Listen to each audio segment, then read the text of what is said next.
And welcome to Serenity in Leadership's series on leading responsibly with integrity and purpose. A series dedicated to conversations with people who are shining examples of this kind of leadership.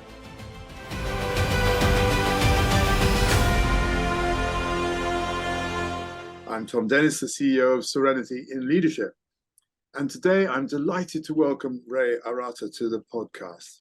Ray is the founder of the Better Man movement, which works to engage men in intersectional allyship to create an inclusive culture. Ray has spent 20 years plus as a sought-after keynote speaker, coach, and business leader, and is an author of 3 exceptional books. Welcome, Ray, to the podcast. Thank you. It's a pleasure to be here. So, I'm interested, what first made you become sort of involved and I think as passionate as you are in this field? I have to give credit where credit's due. It was actually my first wife who asked for a divorce that had me it forced me to examine my behavior as a man. And somewhere in that same time frame, my manager at a financial services firm called me out on my behavior. So what was happening at home was happening at work. And for whatever reason, I decided to listen and accept the invitation from my manager in the financial services firm to do a men's retreat, which in short version was an initiation into healthy masculinity that had me look how the pained little boy in me was driving the adult bus and impacting those around me.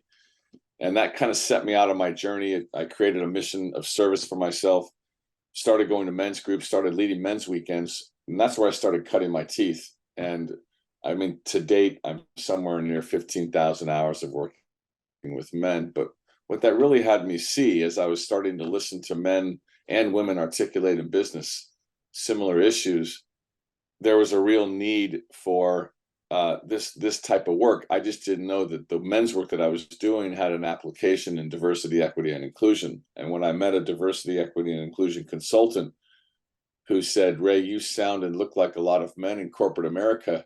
They need to hear from you. But first, I want you to go to a women's leadership event, and you'll probably be the only guy there. She said, just go and listen.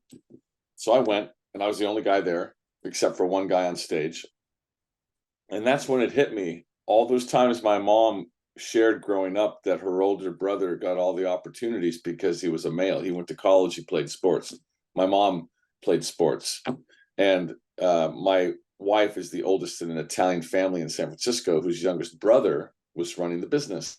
And finally, my daughter was going to be graduating from Duke with a degree in computer science. So in that moment, I kind of realized somebody needs to do something. Somebody needs to do something. Well, maybe that somebody is me. And I had this kooky idea to advance healthy masculinity into the leadership conversation. And so I reached out to a couple of people I knew in corporate America and told them I had this idea. I wanted to start this conference. And they backed me. And with that, the Better Man Conference in 2016 was born. Michael Kimmel came. Don McPherson, a man of color, retired NFL quarterback, Heisman Trophy guy, just a bunch of different people from all walks of life. I had met Sheryl Sandberg, the founder of Lean In, backstage at Michael Kimmel's International Masculinities Conference, and I told her what I was up to. So she sent her president, who did a talk.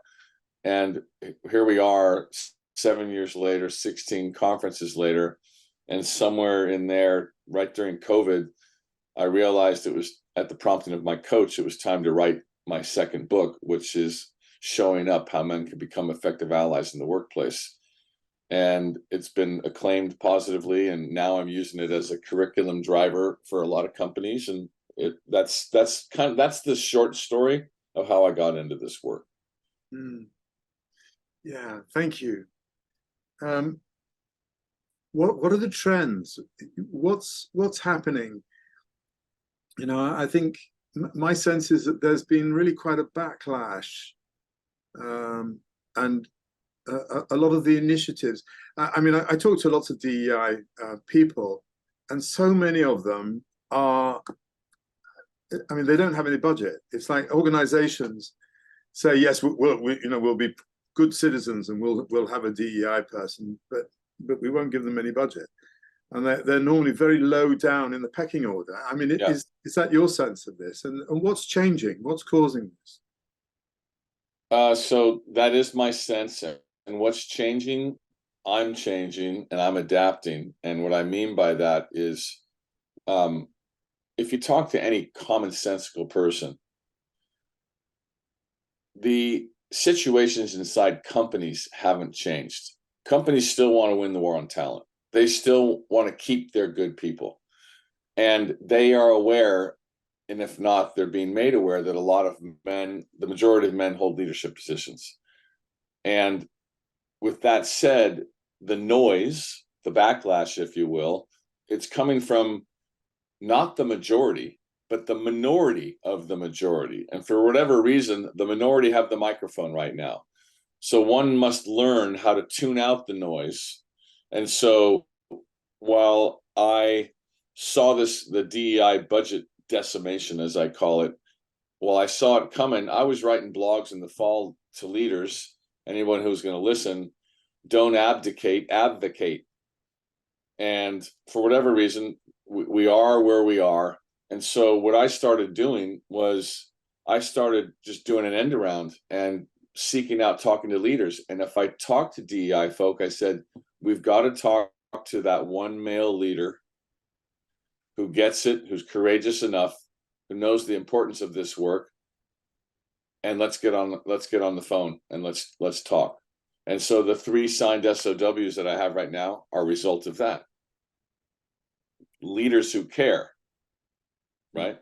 Yeah. And so I see that coming. And so the sub trend that I saw going on all last year, a lot of my women of color friends in DEI positions were reaching out to me, asking me to come in and speak to their white male leaders. So the trend that I'm stepping into is the context of conversation. As much as I'd love to lead trainings, people need to talk.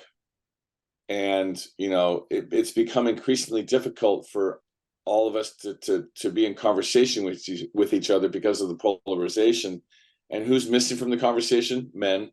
So a lot of the work I'm doing lately is facilitated conversations, and the Better Man Conference has evolved to the Better Together Conference, which is going to be in joint partnership with Jennifer Brown Consulting. And it's going to be over the course of 2 days, virtual only, mainly so that we can increase access in light of budget constraints.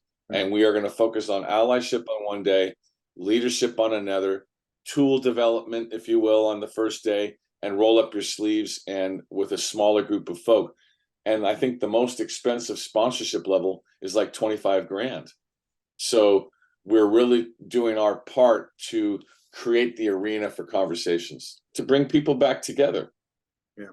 Because that's what needs to happen. So holistically, that's kind of how I'm viewing what's going on out there and what we're doing. Right. Yeah, it sounds very positive. And I'm really happy to hear that, because it's very much what we're trying to do. I mean, we're approaching organizations to offer, to speak, well, to bring men together, because there's every minority group you can think of in organizations, and actually there's nothing for men. And although they're the majority, they still need a space in which they can explore how they're feeling, because everything's sort of clammed up inside them at the moment, and that's causing a lot of the pushback, I think. There's a lot of people talk about toxic masculinity, and indeed some people talk about toxic femininity. How comfortable are you with these terms, and are there better ways to look at it? Yeah, good question. I'm not using the word toxic anymore. I'm using the word unhealthy. Unhealthy masculinity as opposed to healthy masculinity. And, if you think about this stuff, and I think about it all the time, toxic is a label. It's a modifier, if you will, that depending on who's using it can mean any one of a number of things. And so that's why I'm probably the guy that introduced healthy masculinity into the space 7 or 8 years ago. And healthy masculinity, to me, is an inside job. So doesn't, somebody, I was talking to Michael Pritchard. He's a retired stand-up comedian, youth motivator, and him and I are going to be doing an event in a couple of weeks. And I said, Michael, so what do you think about the word woke? And he laughed and he said, woke doesn't belong to the left. It doesn't belong to the right. It has historical or spiritual origins, and it has to do with awaken. So, and when I talked to somebody yesterday, I asked them what they thought the term, it was a younger person, what the term woke meant. And by the end of the conversation, yes, they were using the term and it came from the right. And when I said, listen, to awaken as a person, to become aware of yourself, your language, to be connected to your heart, and to be responsible for all that has nothing to do with what party you belong to. So the word woke has been, it's been weaponized. And if I'm not mistaken, I remember in the UK, when I was going to be doing some work in the UK, and I was told, don't use the word woke because of how it's being used in the UK. And so I just share that because the work I've always been focused on is to awaken people. If you're from the right, you're from the left, wake up, right? Be aware and be responsible for your language, be aware of your position, be aware of your privilege, right? And let's do away with this weaponized word woke for whatever that's worth. Maybe that's an indirect answer to your question, but that's my answer and I'm sticking to it. Yeah, words are so powerful, and they have. Yes, they are. We have to be conscious in the way that we use them. I think there's a lot of careless use of language today, and as you say, it's very easy to weaponize it.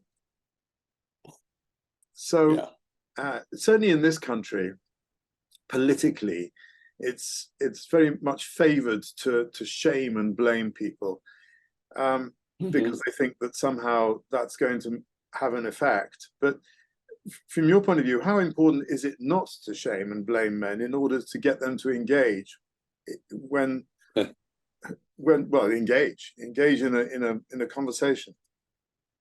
So I have a lot of men's work in my background, leading 57 plus men's weekends, going into maximum security prisons. So I consider myself an expert on men, and I teach men 5 core emotions: mad, sad, glad, fear, and shame. And shame is a biggie with respect to men. A lot of men carry shame. And for those of your listeners, a quick lesson on shame. There's healthy shame, which is I'm human, I screwed up, and I'll be a little crass here for a sec, but in the elevator, if you accidentally pass gas, that's a human moment, right? Healthy shame, we can all get past it. Toxic shame, I'm going to use toxic in a different way here, is when we personalize it and we believe ourselves to be bad. A lot of men carry shame, and it's a lot of, until they do personal work and deal with stuff that happened growing up, that shame lives in a lot of men. And the reason why I'm telling you all of this is because if I shame or blame men, they're going to go right into shutdown. I'm going to put them back into their wounds, if you will. And so one of my monikers is no shame, no blame. So whether you're from the left or from the right or whatever, I'm going to seek to meet you where you are. I'm going to try and find a middle ground. So that's a lot of the work I'm seeking to do lately, is to try and be inclusive of everybody. Now, there's the naysayers. They're the ones who don't want to be convinced. I'm not going to bother convincing them. I'll try and connect to them, But if they're not open to hearing and connecting and listening to other points of view, there's no point. So that's my shtick on shame. Yeah, it's an enormously powerful. And a lot of men feel, a lot of white men feel blamed and shamed. Yeah. Yeah. So looking at it from a different angle, how can gender equality make you a better and happier man? So speaking just for myself, the whole idea of gender equality, gender equity, equal opportunity, it's a question I pose to men when I lead trainings, like, why should you care? Why should you care about gender equality? And the answers I typically hear range from, it makes a better world for my daughters, for my wife, for my mother, for my sister, for my female colleagues, or when there's equality, there's more perspective, or I don't have to do all the work all the time. All the load and the responsibility is not on me all the time, so I can share the power. So there's a lot of reasons. Those are my reasons, right? Gender equality makes me a better human being and a better leader, because any woman around me feels safe, can trust me, and when she feels like that, she's going to bring her full self forward. And that's in our workplace. That's what we want. Yeah. And yet there's so many men who stand in the way of that. What is it? What is it that's getting in the way? I mean, I put it down to fear, but so fear is part of it. And fear outwardly looks like control.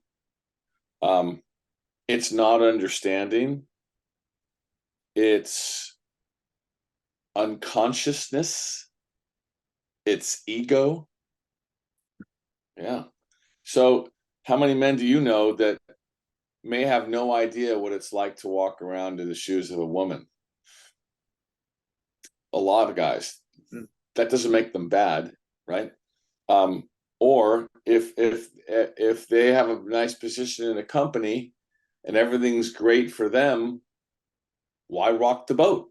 Yes, exactly. Out of sight, out of mind. Right? Right?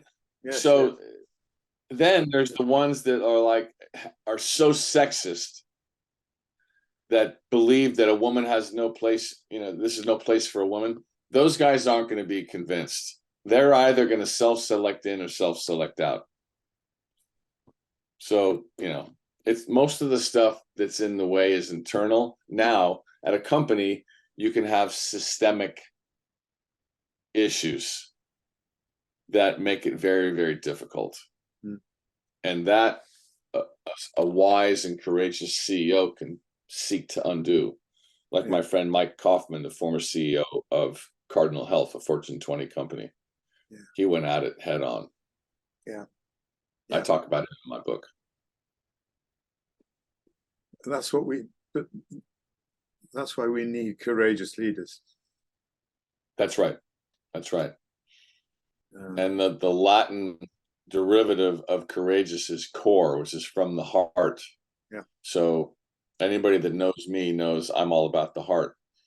Or put another way, I'm just trying to humanize men. So most men, a lot of men are in pain, In pain, did you say? Yeah, in pain, buried in pain, alone, emotions stuffed. I'm not saying that they're victims, because and men have been victimized, but be that as it may, with all the men's work I've done, I can't tell you how much pain I've seen. So and when these men go through a weekend and begin to heal, it's a whole different deal for them. And I've seen that healing in some of the men's workshops I've been on. It is extraordinary, that release. And how you can get an extraordinary level of permission in a group, which I think an awful lot of men have never experienced. No. It gives them an opportunity to explore what it means to be a man. So you talk about heart-based leadership. You've just touched on it. Can you explain a bit more about what that is and why it's so important in the years going forward? Yeah.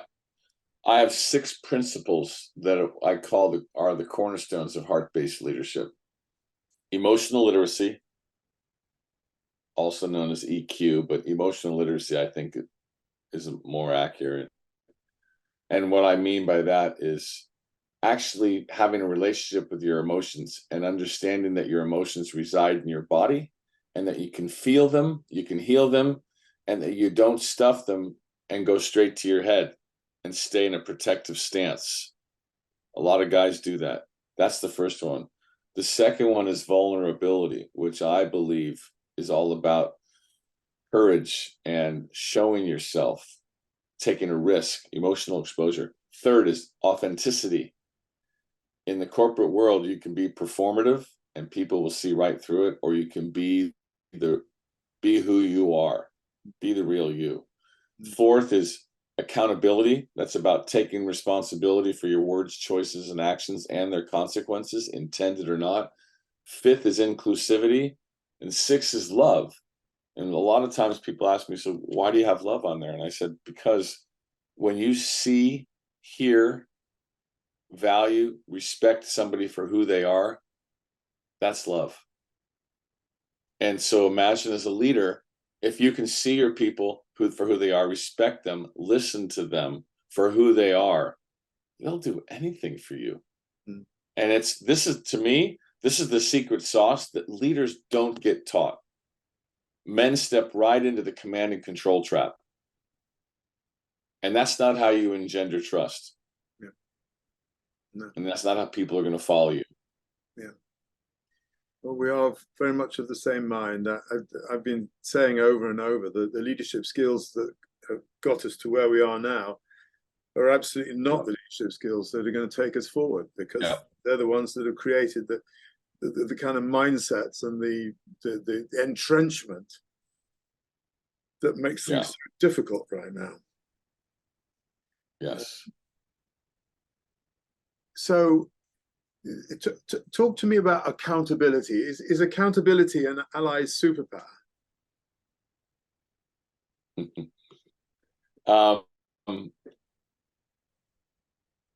Yeah, I would say so. Accountability in conjunction with privilege.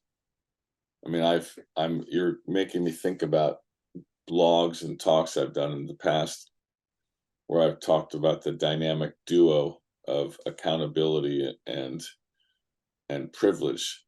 And accountability is if you're a leader and it's happening on your watch, you have to ask yourself, what do I have to do with this? Am I contributing to the negative outcome? If so, I got to stop. And what am I committed to?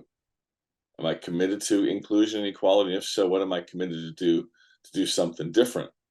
Well, if I have loads of privilege, I can ask and answer all of those questions and use my position to affect change. Now the pool of male leaders begins to shrink because they're worried about what other people think. They're worried about backlash from other men. They're bored, whatever the case may be, or they don't see a clear line. So I would absolutely positively say that accountability is a superpower.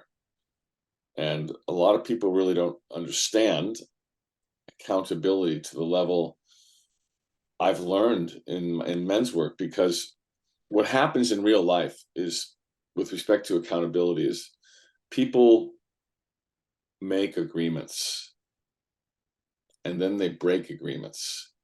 And a lot of people aren't aware that oftentimes a shadow belief that they have about themselves, like I'm not good enough or I'm not worthy, drives the bus, and they, in a millisecond moment, they make themselves more important and that sends the message to others that they're less important, and accountability crumbles. Or put in a different context, if somebody experiences a microaggression and they come to you and they say, what you said or did landed on me negatively, if you say to them, I didn't mean that, which would be speaking to your intent, you're going to bury yourself deeper into a hole. The accountable leader, the accountable ally would say, tell me more. I'm sorry that what I said or did landed on you that way, and I'm going to go do some work on this so I don't stick my foot in my mouth again. So there's a lot of ways we can go with the accountability. We can look at it organizationally from a true leadership perspective, or as a person and how it shows up. Yeah, that's great stuff. Can you give us 3 tips on where best to start in becoming a workplace intersectional ally? Well, there's loads of books out there. And at the risk of self-promoting, I wrote Showing Up, How Men Can Become Effective Allies in the Workplace as a starting point for men, to meet them where they are without shame or blame. And in the beginning of the book, I talk about the 5 states of men: the ones that are feel threatened by DEI, the ones that don't feel included, the ones that are afraid to say and do the wrong thing, the ones that want to know what to do but they don't know what to do, and the few, the proud, the allies in training that are already doing it. And regardless of where you are, I speak to all of those groups. So the book is a great place to start.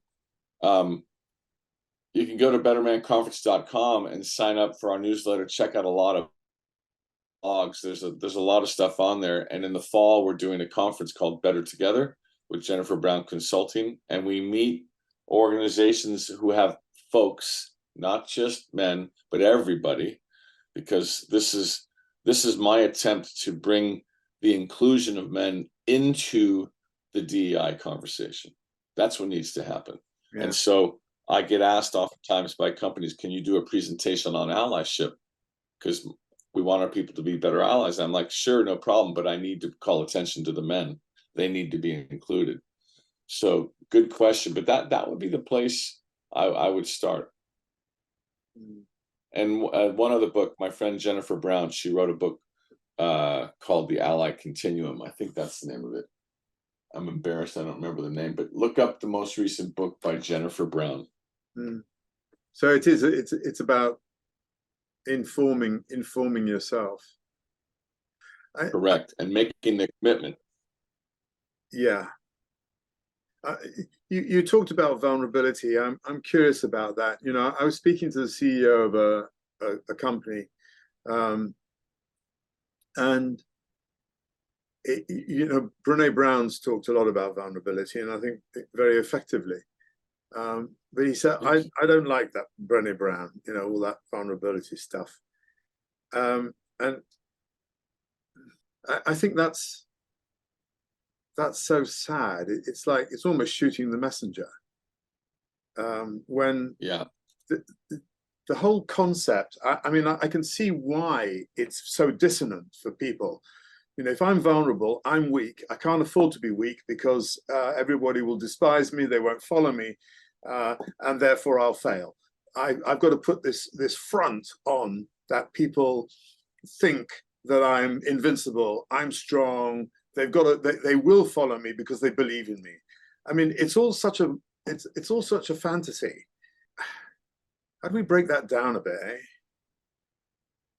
True power is having the ability to stand there exposed, showing the world who you are, being willing to, that's courage. That's courage. I've heard, and I can't recall exactly, but somebody told me that American Indians or indigenous folk, when the men would stand around the fire they would take all of their armor off from different tribes as a demonstration of vulnerability. Because if they could withstand that, then they were really powerful. Yeah. I've even at the Better Man conference, I do a little test.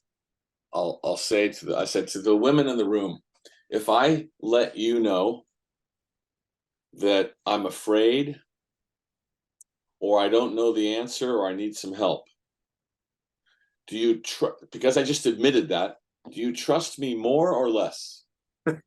Show of hands, who trusts me more? Hands go up. Yeah. I'm like, guys, take notice. Yeah. Vulnerability engenders trust.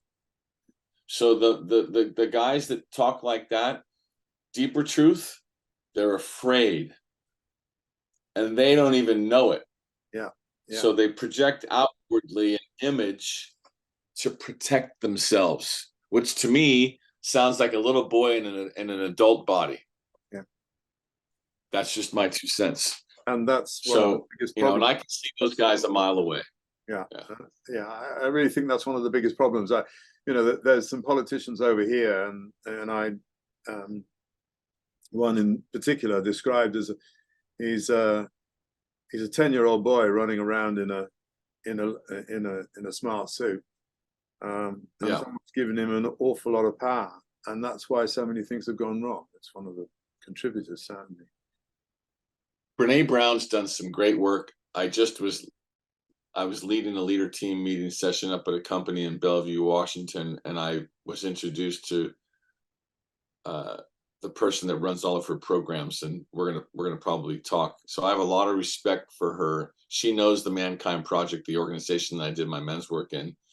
And there's something to be said about men seeing vulnerability modeled by other men. Yeah. Men talking to other men about vulnerability. So I have a sneaking suspicion that Brene and I are going to cross paths someday. Don't know when, but we'll have a lot of good stuff to talk about. She's a great researcher. She's a phenomenal person. She's done a lot of great stuff. Yeah. Yeah. And that's a really positive note to finish on, Ray. I really appreciate your time. Thank you, and your wisdom and your experience. And I look forward to the day when we're in the same room together, because also I think we come at these things slightly differently, but there's an awful lot of commonality of thought and passion, actually, and a real will to make a difference. So to me, there's a heart connection. That's where it's at. So regardless of culture, that's where I seek to connect. So thank you for having me on your podcast today. I appreciate it.